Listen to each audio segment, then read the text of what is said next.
হুজুর এখন রাজনীতিতে নেমেছে, কোন হুজুর নাম বলবো না, আপনি বুঝে নেন, নাম বললে অসুবিধা আছে। হুজুর বলছে যে আমার দেওয়া ইফতার যারা আজকে খাবে নিশ্চয়ই 100% আমার সাথে তারা জান্নাতের ভিতরে থাকবে। আমার ওখানে গ্রামের মানুষ ছিল অনেক, আমিও সাইড থেকে দাঁড়িয়ে দাঁড়িয়ে দৃশ্যটা সব দেখেছি যে ঘটনা কি হয়। ইফতারের আগ মুহূর্ত পর্যন্ত হুজুরের বক্তব্য শুনেছি, হুজুর কি বলতে চায়। ওখানে আমি যা সমীক্ষা করলাম নিজে দেখে আমার এলাকার মানুষ বুঝতে পারলাম যে ওখানে 5000 যদি ইফতার পার্টিতে লোক ছিল তাহলে মনে হয় 3500 লোক কেউ রোজা রাখেনি, পার্টির কারণে খাবার লোভে ওখানে গেছে। 3500 লোকের উপায় কি হবে হুজুর? লাস্টে দেখছি একটা 52 হাত পাকড়ি ছুঁড়ে দিয়েছে, দিয়ে বলছে এই পাকড়িতে সবাই টাচ করে করে যাবেন, কিয়ামতের মাঠে এই পাকড়ি আমি আপনি সবাই একসাথে জান্নাতের ভিতরে থাকবো। মনে মনে হচ্ছে যে ওর বাপের ঠিকাদারি করা আছে জান্নাতটা। কি আশ্চর্য ব্যাপার! নবী তার চাচাকে বাঁচাতে পারে না, আর কোথায় 10 নম্বর 8 নম্বর 9 নম্বর কোয়ালিটির হুজুর এ বলছে পাবলিককে সব বাঁচিয়ে দিবে। আশ্চর্য ব্যাপার। বাঁচানো যায়? যায়। কে বাঁচাতে পারে? কে? আল্লাহ, আল্লাহ, আল্লাহ। বিকল্প কোনো পথঘাট নেই, বাঁচার কোনো রাস্তা নেই। আমি আপনাকে কয়েকটা কথা বলে দিয়ে বক্তব্য শেষ করে দেব। এক, উপদেশ, আপনার পরিবারকে আপনি কিভাবে জাহান্নাম থেকে বাঁচাবেন আর কি দিয়ে বাঁচাবেন এটা জানার দরকার আছে না নেই? আছে। একটা একটা করে জানুন। আমি এই সুর করে করে বলছি না তো, ঠিক আছে তো? অসুবিধা নেই তো? অসুবিধা নেই। তা আমাদের মাঝে একটা লোক ছিলেন, লোকটার নাম হচ্ছে লোকমান হাকিম। নাম শুনেছে? নবী ছিলেন না, রসুলও ছিলেন না। কে ছিলেন? শিক্ষিত মানুষ, জ্ঞানী মানুষ, তাই না? তার মানে শিক্ষিত মানুষদের সম্মান আছেই।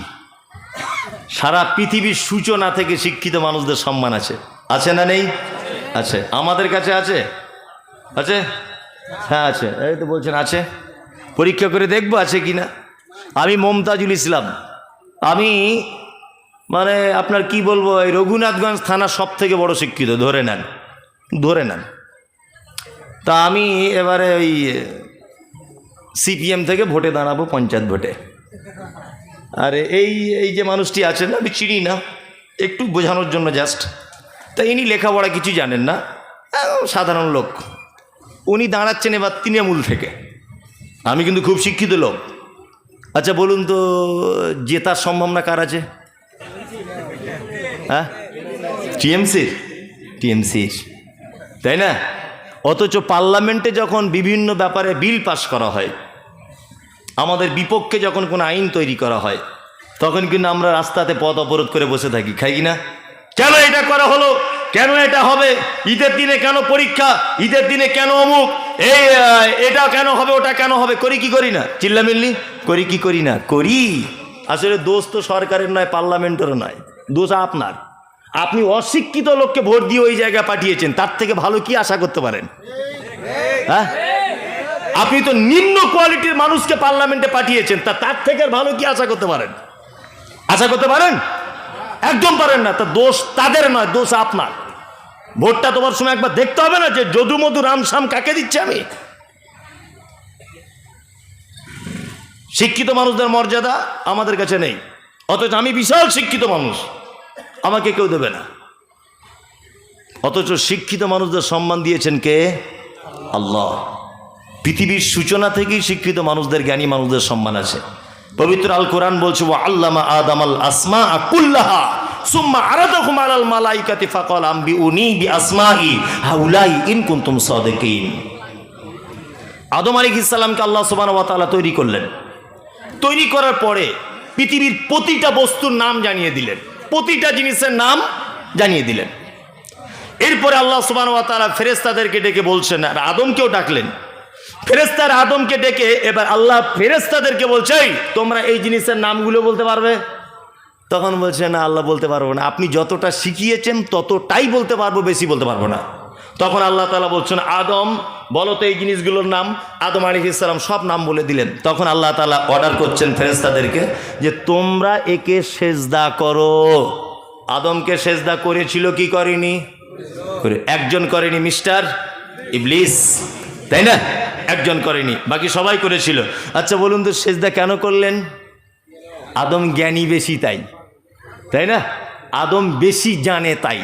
তার মানে বোঝা গেল পৃথিবীর সূচনা থেকে জ্ঞানী মানুষদের সম্মান আছে, আছে না নেই? আছে। তবে এটা আবার কোন জ্ঞানী সেটাও জানার ব্যাপার আছে। এটা একটু ভেঙে বলে দিই নাকি? কোন জ্ঞানী এটা আবার জানার ব্যাপার আছে না নেই? সমাজে একটা মারাত্মক ভাইরাস চলছে, যদি এ কথা আমার মুখে মানায় না, কারণ আমি অল্প শিক্ষিত মানুষ তো। তবে শিক্ষিত আমি অল্প হতে পারি, তবে ভাববেন না যে একেবারে জানি না, এটাও ভাববেন না আপনি। হয়তো বেশি জানি না, তবে একেবারে কমও নয় যে অচল। শিক্ষিত কাকে বলে সেটা আগে দেখতে হবে। আল্লাহর কাছে শিক্ষিতকে, আল্লাহ কাকে শিক্ষিতর সার্টিফিকেট দিচ্ছেন সেটা আগে দেখতে হবে। আল্লাহ সুবহানাহু ওয়া তাআলা বলছেন, কুল, নবী আপনি বলুন, হাল ইয়াস্তাবিল্লাযিনা ইয়ালামুনা ওয়াল্লাযিনা লা ইয়ালামুন, নিশ্চয়ই যারা জানে আর যারা জানে না এরা উভয় সমান নয়, সমান নয়। আচ্ছা বলুন তো আল্লাহ এখানে কি জানার কথা বললেন? কে? যে দ্বীনের জ্ঞান, কোরআনের জ্ঞান যার ভিতরে নেই আর যার ভিতরে আছে, দুজন সমান নয়। আল্লাহ সুবহানাহু ওয়া তাআলা তার পরের আয়াতে বলছেন, কুল হাল ইয়াস্তাবিল আমা ওয়াল বাসীর ওয়াদ-দুলুমাতি ওয়ান-নূর, নবী আপনি বলুন নিশ্চয়ই চক্ষু বিশিষ্ট আর চক্ষুহীন এরা দুজন সমান নয়। চোখওয়ালা লোক আর অন্ধ লোক দুজন সমান নয়। আল্লাহ এখানে বোঝাতে চেয়েছেন যে কোরআনের জ্ঞান যার ভিতরে আছে সে চোখওয়ালা লোক, আর যার ভিতরে কোরআনের জ্ঞান নেই সে অন্ধ লোক, তাই না? আমি মমতাজুল ইসলাম, দুই চোখের অন্ধ। আমাকে আপনি একটা 5 ব্যাটারির লাইট দিয়েছেন, 5 ব্যাটারির লাইট দিয়েছেন, দিয়ে যদি বলেন এই 5টা লোককে মেন রোড পর্যন্ত তুলে দিয়েছো, আচ্ছা বলুন তো আমি কি মেন রোড পর্যন্ত ওনাদেরকে রাস্তা ঠিক করে পৌঁছাতে পারবো? আমার হাতে লাইট থেকে কোনো লাভ আছে? নাই, কারণ আমি অন্ধ, তাই না? এবার সামাজিক একটা কথা বলে দিচ্ছি, খুব মনোযোগ সহকারে শুনুন। আমি জানি আমার এ কথা সমাজের মানুষ গ্রহণ করবে না, বলবে ভ্যাট বকছে। তবে কথা একদম বাস্তব যদি না হয়, আপনি আমার সঙ্গে এই ব্যাপার নিয়ে একটু আলোচনা করুন। আমার জ্ঞানটা আপনাকে দিই, আপনার জ্ঞানটা আমি নেই। অবশ্যই আপনার কাছে বেশি পরিমাণ জ্ঞান থাকলে আমি গ্রহণ করতে সর্বক্ষণ প্রস্তুত আছি ইনশাআল্লাহ। এক, আমাদের সমাজের সবথেকে বড় অপরাধ যেটা, সেটা হচ্ছে এই বর্তমান যে মিশনগুলো, যে স্কুলগুলো চলছে, এই স্কুলগুলো দেখবেন আজকে 1 তলা ছিল, কালকে 5 তলা হচ্ছে। কি হচ্ছে না? হচ্ছে। স্কুল মিশন এইগুলো, তাই না? আর দেখবেন আপনাদের লালগোলা থানা, আর এদিকে রঘুনাথগঞ্জ থানা, ওইদিকে সুতি থানা, এদিকে নবগ্রাম, এই যত থানা এলাকায় যত মাদ্রাসাগুলি আছে, দেখেছেন মাদ্রাসাগুলির কোনো ডেভেলপ? হ্যাঁ, সেই যেমন গরুর গাড়ির মতো চলতো, ধুক ধুক ধুক, তেমনই চলছে। কোনো ডেভেলপ আছে? নাই। আপনি ওমরপুরে দেখুন যে মিশনগুলো হয়েছিল 2-4-5 বছরে আঙুল ফুলে কলা গাছ হয়ে গেছে। গেছে কি যায়নি? গেছে। আসলে মিশনগুলো যারা পরিচালনা করেন এনারা ওই লাইনেরই শিক্ষিত মানুষ, পরিচালনা কিভাবে করতে হবে ওনারা ভালো জানেন, এই কারণে এত ডেভেলপ। আর মাদ্রাসাগুলি আল্লাহ সুবহানাহু ওয়া তাআলা বলছেন যাদের কাছে দ্বীনের জ্ঞান নেই এরা অন্ধ। এই অন্ধ মানুষদের দিয়ে মাদ্রাসাগুলো পরিচালনা করা হচ্ছে, এই কারণে মাদ্রাসার কোনো উন্নতি নেই। একটা মাদ্রাসা আপনি দেখতে পাবেন না যে বড় কোন আলেমকে মাদ্রাসার সভাপতি করে দেওয়া হয়েছে, খুঁজে পাবেন না। কোরআনের ভাষাতে যারা অন্ধ মানুষ এদেরকে দেওয়া হয়েছে মাদ্রাসার দায়িত্ব। এ হাদিস কোরআনের কি বুঝবে? কি বলছি বুঝতে পারছেন না? আল্লাহ, কোন দিনের জ্ঞান নেই, এই সমস্ত মানুষদের মাদ্রাসার দায়িত্ব দিয়ে দেওয়া হচ্ছে। কোন সিলেবাস কখন পড়াতে হয়, কোন আলেমকে দিয়ে কোন হাদিসের দার্স দিতে হয়, কিভাবে এই শিক্ষাটা ডেভেলপ করা যায় উনি ভালো বুঝতে পারবেন না, কারণ উনি ওই লাইনের লোক নয়। ওই লাইনের লোক। আমি ফুটবল কোনোদিন খেলতে পারি না, কোনোদিন আমি ফুটবল খেলা জানি না। তা আপনাদের গ্রামে এসেছি ইসলামপুরে, এসে দেখছি বল খেলার মাঠে 16 দলের একটা খেলা চলছে। তা আমি বক্তা, লোকে বলে আমি বক্তা, আমি একজন আলেম মানুষ, সবাই গ্রামের লোক ভালোবাসে। তাড়াতাড়ি করে রেফারি সাহেব বাঁশিটা খুলে আমার বলছে, আপনি রেফারিটা করুন একটু দয়া করে, সম্মানী লোক, আপনি রেফারিটা করুন। আচ্ছা বলুন তো আমি যদি শেষ পর্যন্ত রেফারিটা করি তাহলে খেলা শেষ পর্যন্ত পৌঁছাবে না 4-5 জন হসপিটালে ভর্তি হবে? কোনটা? হ্যাঁ, 4-5 জন হসপিটালে ভর্তি হয়ে যাবে। কারণ কি করে হ্যান্ডবল হয় আমি জানি না, কোথায় কিভাবে থ্রো করতে হয় এই জ্ঞান আমার নেই, তাই না? কি করে অফসাইড হয় এটা আমি জানি না, কিভাবে কোথা থেকে কর্নার হয় এটা আমি জানি না। জানি তাহলে আমি ভুল জায়গাতে বাঁশি বাজিয়ে দেবো।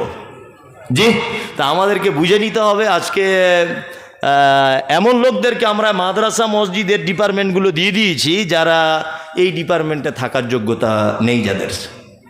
অথচ যে সমস্ত মানুষরা এই দায়িত্বের মধ্যে রয়েছেন ওনারাও একবারও বলছেন না নিজে ইচ্ছাতে যে দয়া করে আমাকে এই দায়িত্ব দেবেন না, আমি এই রাস্তার লোক নয়, তাই না? বরঞ্চ ওকে যদি দায়িত্ব না দেওয়া হয় দাম তো করবে না, আরো 5টা লোককে মিটিং করে ওর বিপক্ষে ষড়যন্ত্র করবে। করবে কি করবে না? ওর বিপক্ষে ষড়যন্ত্র করবে। আল্লাহু আকবার। আল্লাহ তুমি জাতিকে হেফাজত করো, আমিন। তার মানে শিক্ষিত মানুষদের, এতক্ষণ যেটা বলতে বলতে ব্যাকলাইনে চলে এসেছিলাম, শিক্ষিত মানুষদের মর্যাদা আছে, আছে। এবার আপনাকে একটা কথা বলি, আল্লাহ সুবহানাহু ওয়া তাআলা শিক্ষিত মানুষদের মর্যাদা দিতে দিতে দিতে দিতে দিতে দিতে এক পর্যায়ে একটা সাধারণ রাখাল, মানে বকরি রাখাল, এই রাখালের নাম পর্যন্ত পবিত্র আল কোরআনে লিপিবদ্ধ করে দিয়েছেন। তারই নাম লোকমান হাকিম। নবীও নন, রসুলও নন। লোকটা বাড়ি কোথায়? আমরা জানি যে দুর্ভিক্ষের মহাদেশ বলা হয় দক্ষিণ আফ্রিকাকে, এটা আমরা ইতিহাস পড়েছি। দুর্ভিক্ষের মহাদেশ বলা হয় কোথায়? দক্ষিণ আফ্রিকাকে। এই দক্ষিণ আফ্রিকার একটি শহরের নাম হচ্ছে হাবাসা, বর্তমানে যার নাম ইথিওপিয়া। এই ইথিওপিয়াতে জন্মগ্রহণ করেছিলেন লোকমান হাকিম। পেশায় তিনি একজন মানে কাঠের ফার্নিচারের মিস্ত্রি। আর পেশায় কি ছিলেন না, আর পেশায় তিনি ছিলেন বকরি চড়াতেন, ছাগল চড়াতেন, যেটা সহজ বাংলা, ছাগল চড়াতেন। কিন্তু আল্লাহ সুবহানাহু ওয়া তাআলা এত জ্ঞান দিয়েছেন, এত জ্ঞান দিয়েছেন, এত হিকমত দিয়েছেন, এত প্রজ্ঞা দিয়েছেন, এই লোকটার সম্মান আল্লাহ সুবহানাহু ওয়া তাআলা বাড়াতে বাড়াতে বাড়াতে বাড়াতে পবিত্র আল কোরআনের ভিতরে এই মহান ব্যক্তির নামে একটা সূরা পর্যন্ত অবতীর্ণ করে দিয়েছেন। আল্লাহু আকবার। এই লোকমান হাকিম তার বেটাকে জাহান্নামের আগুন থেকে বাঁচাবার জন্য কয়েকটা উপদেশ দিচ্ছেন। সেই উপদেশটা আপনার সামনে আমিও দিচ্ছি আল্লাহর কোরআন থেকে। ইনশাল্লাহ আমরা আমার পরিবারকে এই উপদেশগুলো দিব ইনশাল্লাহ, ইনশাল্লাহ। এক, লোকমান হাকিম তার বেটাকে জাহান্নাম থেকে বাঁচাবার জন্য বলছেন, ওয়াইদ ক্বালা লুকমান আলী ইবনিহি, লোকমান হাকিম তার বেটাকে বলছো, হুয়া ইয়াইদুহু ইয়া বুনাইয়া লা তুশরিক বিল্লাহ ইন্নাশ শিরকা লাযুলমুন আযীম। লোকমান হাকিম তার বেটাকে বলছে, হে বেটা, আল্লাহর সাথে কখনো শিরিক করে দিও না। নিশ্চয়ই পৃথিবীতে পাপের জগতে সবথেকে বড় পাপ, তার নাম হচ্ছে শিরক। বড় পাপের নাম কি?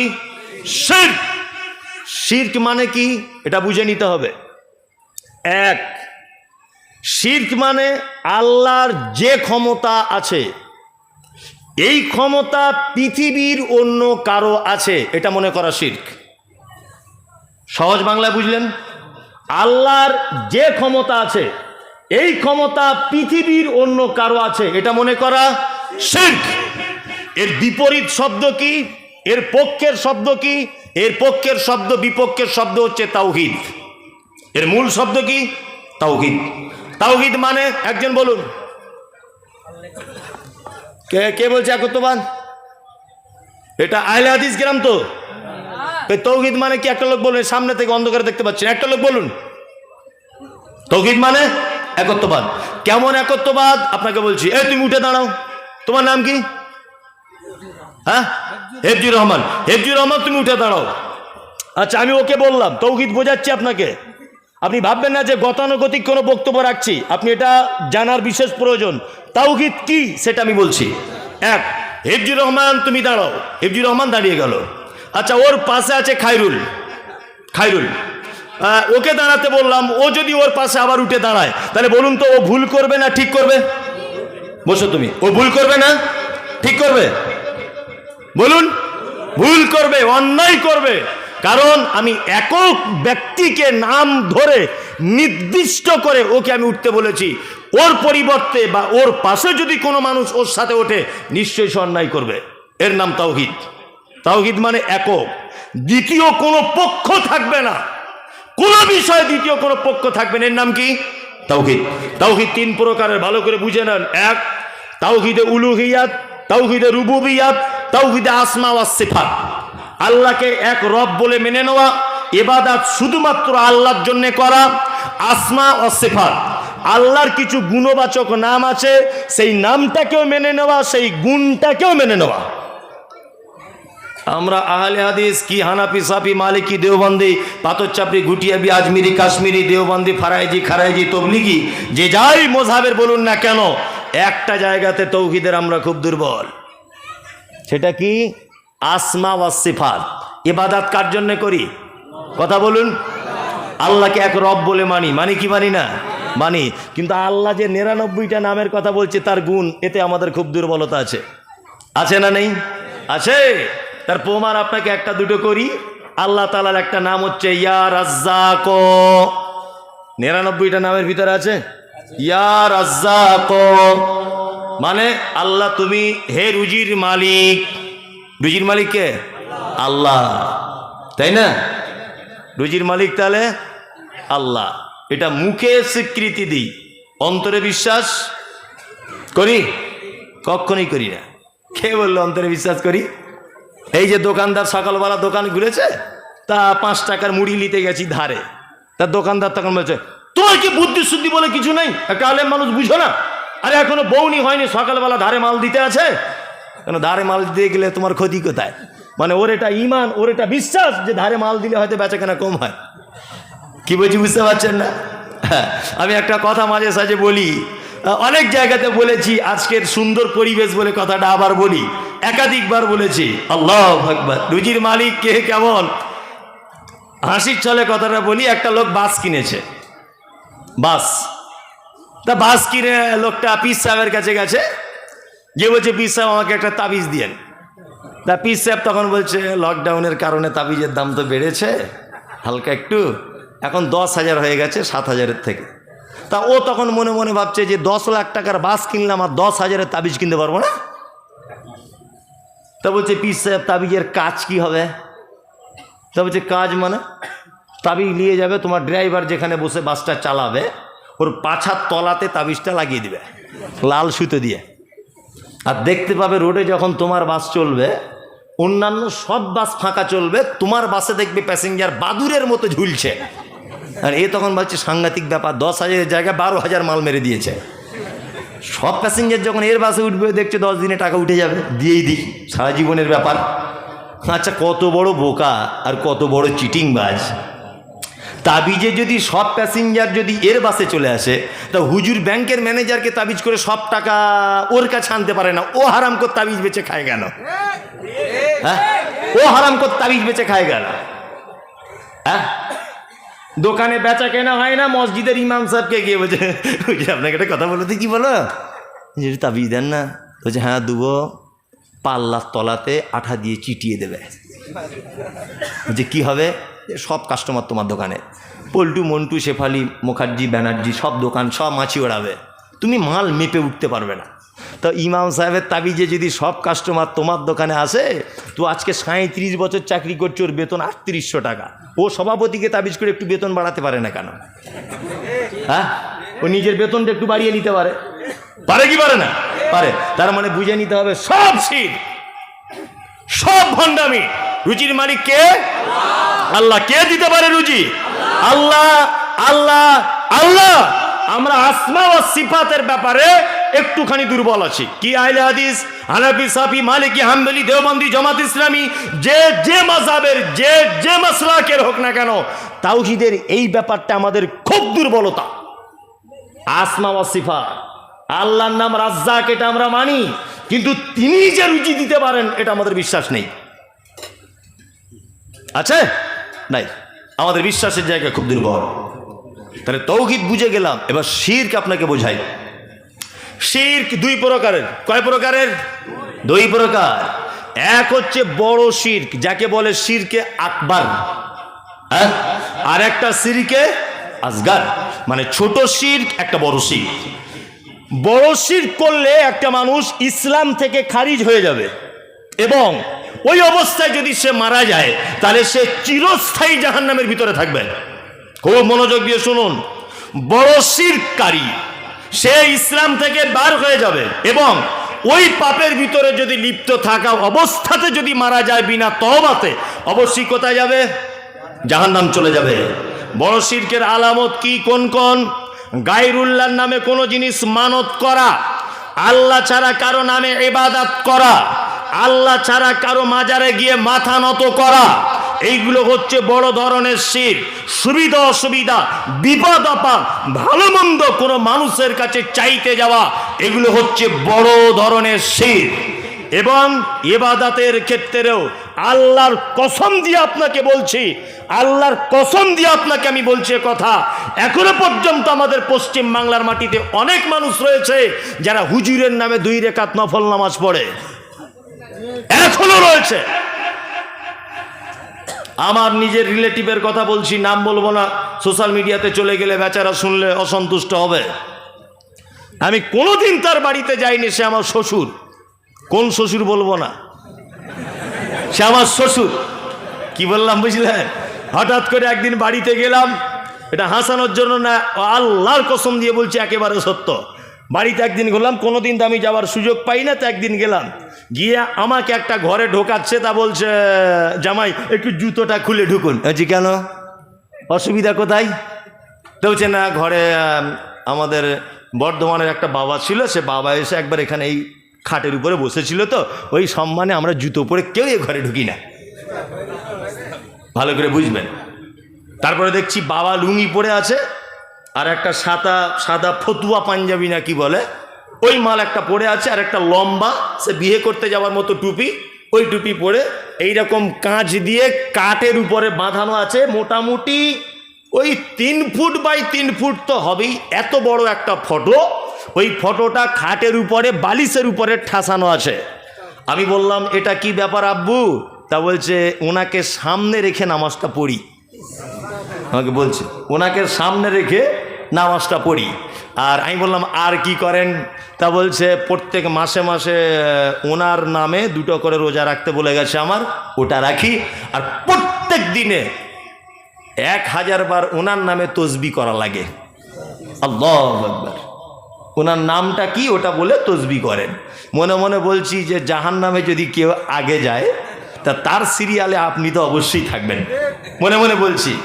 তা সেই থেকে আর কান ধরে নিয়েছি ওর ভিটে তার পা দিইটা, তোর মাটিতে আর পা দিব না, তোকে যদি তবলিগ করতে না পারি। তা আমি একবার বোঝাতে গেলাম, বলতে গেলাম, তা আমাকে বলছে যে তোমার মতো জামাই আমার দরকার নাই। আস্তাগফিরুল্লাহ। আমাকে বলছে তোমার মতো জামাই না এলেও চলবে, তবে আমি ছাড়তে পারবো না। তাহলে তোর বাড়িতে আর গেলামই না। আশ্চর্য ব্যাপার, পৃথিবীতে এখন অনেক মানুষ রয়েছে, অনেক মানুষ আছে যারা এখনো পর্যন্ত বাবার নামে রোজা রাখে, এখনো পর্যন্ত বাবার নামে তসবিহ করে। করে কি করে না? করে। আল্লাহু আকবার। কিছুদিন আগে আমি মুম্বাই গিয়েছিলাম, রমজানের হয়েছে আপনার শুক্রবার, পরে শনিবার আমি মুম্বাই গিয়েছিলাম। সোশ্যাল মিডিয়া আপনার হয়তো দেখতে পারেন। তা মুম্বাই হাজি আলিতে বেড়াতে গেলাম, গিয়ে দেখছি একটা লোক বড় ঝাঁটা নিয়ে দাঁড়িয়ে আছে। নিজে দেখে এসেছে, একদম নিজে, ক্যামেরা করা আছে মোবাইলে। তো সবাই যখন সেজদা দিচ্ছে, সেজদা দিয়ে উঠে আর ওই লোকটা ওই ঝাঁটা মতো কি নিয়ে মাথায় এরকম করে মেরে দিচ্ছে। কেউ গেছেন এখানে? হ্যাঁ, সত্যি না মিথ্যা বললাম? সত্যি সত্যি। এটা হচ্ছে শিরক আকবার। এই অবস্থায় যদি একটা মানুষ মারা যায় অবশ্যই জাহান্নাম চলে যাবে। কোরআন একটা শব্দ আছে, তার নাম মুশরিক, আছে না নেই? মুশরিক কাকে বলে জানেন এটা? আচ্ছা বলুন তো, হিন্দু মুশরিক কি মুশরিক নয়? একদম মুশরিক নয়। কে বললো হিন্দু মুশরিক? হিন্দু মুশরিক নয়। হিন্দুদের ব্যাপারে বলা আছে সাবেই। হিন্দু ভাইরা হচ্ছে সাবেই। সাবেই কারা? যারা আল্লাহ আছে এটা মানে। ভালো করে বোঝার চেষ্টা করুন, যারা আল্লাহ আছে এটা মানে আর মাটির দেবদেবীর পূজা করে, তাদের আলাদা আলাদা দেবীর আলাদা আলাদা ক্ষমতা আছে, এটাও বিশ্বাস করে। এরা হচ্ছে সাবেই।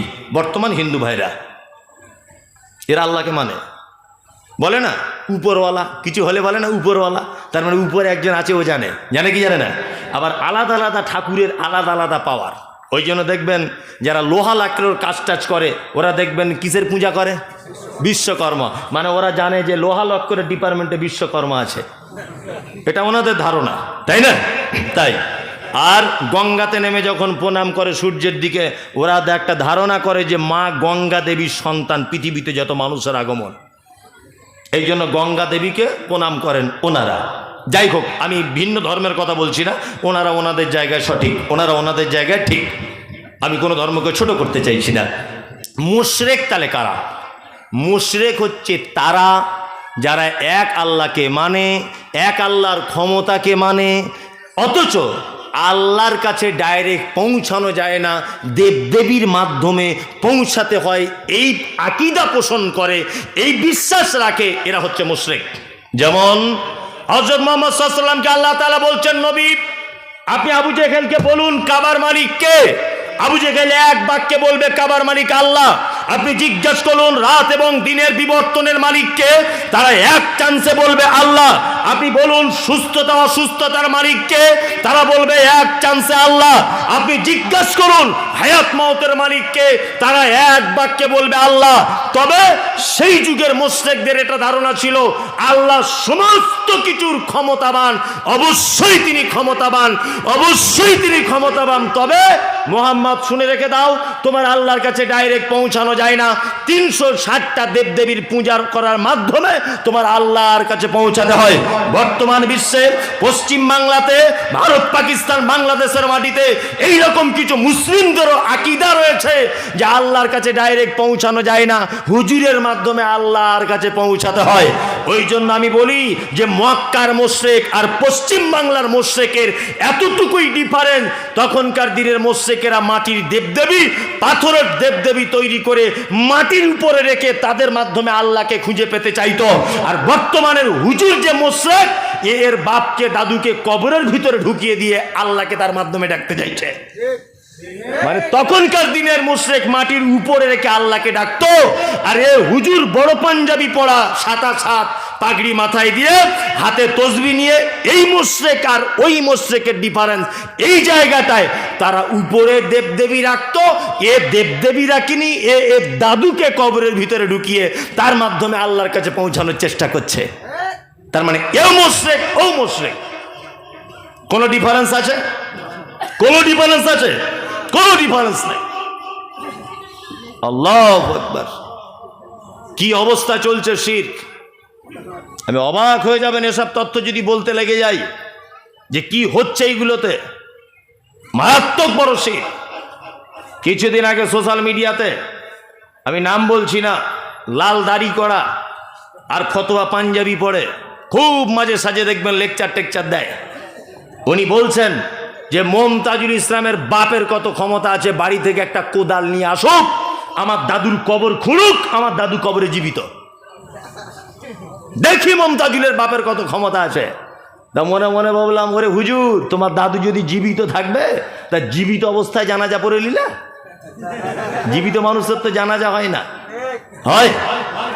হয় না। মানে এদের উচিত শিক্ষা দেওয়ার জন্য একটা কাজ করা লাগবে। একটা কথা সব সময়তে বলি, আবার আপনাকে বলার চেষ্টা করছি। একটা লোক রাতে স্বপ্ন দেখেছে,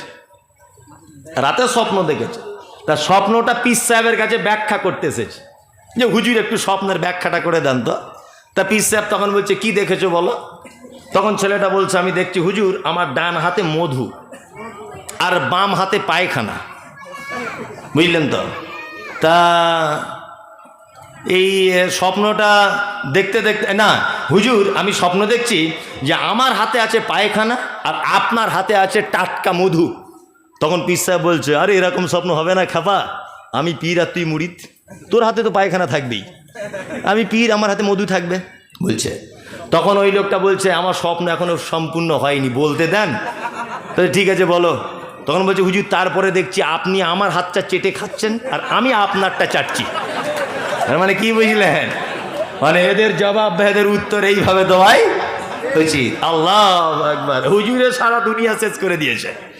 হ্যাঁ, মানুষকে মুশরিকের রাস্তাতে হাঁটিয়ে নিয়ে যাচ্ছে। আল্লাহু আকবার। আল্লাহ তুমি জাতিকে হেফাজত করো, আমিন। ছোট শিরক, ছোট শিরক কাকে বলে? এতক্ষণ বড় শিরক বললাম, ছোট শিরক। ভালো থাকুন, কুটুম এলে বাড়িতে যাওয়ার সময় কি বলে? ভালো থাকুন। আচ্ছা, ও ভালো একা থাকতে পারে? হ্যাঁ, এটা বলতে হতো যে আল্লাহ ভালো রাখুক, তাই না? এটা বলা উচিত ছিল কি ছিল না? ছিল। আল্লাহু আকবার। কথার মাধ্যমে শিরক। ধান চাল কিছু শুকাতে দিয়েছেন রোদ্দুরে, হঠাৎ করে বৃষ্টি চলে এসেছে, ও তখন বলছে আল্লাহ তোমার আর কাজ নাই, সর্বনাশ করে দিলা। আর 1 ঘন্টা পরে দিতে পারতে, আমাদের জলসাটা হয়ে গেলে তবে পানি দিতে। বলতে কি বলতো না, এটাও শিরক, এটা ছোট শিরক। এটা কি শিরক? ছোট শিরক। চলুন, মায়ের নামে কসম করা এটাও শিরক। জি, বাপের নামে কসম করা শিরক। সন্তানের মাথায় হাত দিয়ে কসম করা শিরক। কোন জিনিসের মাধ্যমে ভালো মন্দ কিছু জানা, এটাও শিরক। কেউ ছিল বলে আমি বেঁচে গেলাম, এটাও শিরক, তবে এগুলো ছোট শিরক। এই শিরক করলে ক্ষমা চাইলে ক্ষমা হয়ে যাবে ইনশাল্লাহ, ক্ষমা হয়ে যাবে ইনশাল্লাহ। লোকমান হাকিম তার বেটাকে সর্বপ্রথম উপদেশ দিচ্ছেন, বেটা শিরক থেকে বাঁচো। শিরক মারাত্মক বড় পাপ, মারাত্মক বড় পাপ। শিরক থেকে বাঁচো, মারাত্মক বড় পাপ, শিরক থেকে বেঁচে যাও। ছোট শিরক, এই যে লাল সুতো বেঁধে ছেলেরা ঘুরছে হাতে, তাবিজ পড়ছে, আপনাদের এখানে সব চলে না তো? চলে, হ্যাঁ চলে, ব্যাপক বলছে চলছে। হাতে তাবিজ বাঁধছে, গলায় সুতো বাঁধছে, কেউ গাছ বাঁধছে হাতে, বাঁধছে কি বাঁধছে না? আরে ওষুধ খেলে কাজ হয়, ওষুধ গায়ে মাখলে তো কাজ হয় না। হয়, আপেল খেলে শরীরের উপকার হয়, আপেল যদি কেউ গলায় বেঁধে ঘোরে কাজ হবে? কাজ হবে না, লজিকেও ভুল। এগুলো একটা শিক্ষিত মানুষ বুঝতেও ভুল করে। আরে ডাক্তার আপেল খেতে বলেছে, আপেল খেলে শরীরে ভিটামিন হবে, অনেক কিছু হবে, তাই না? এখন সে যদি আপেলটা গলায় দড়ি দিয়ে বেঁধে ঘোরে, কাজ হবে? সব শিরক। আল্লাহু আকবার। আল্লাহ তুমি জাতিকে শিরক মুক্ত করে দাও, আমিন আমিন।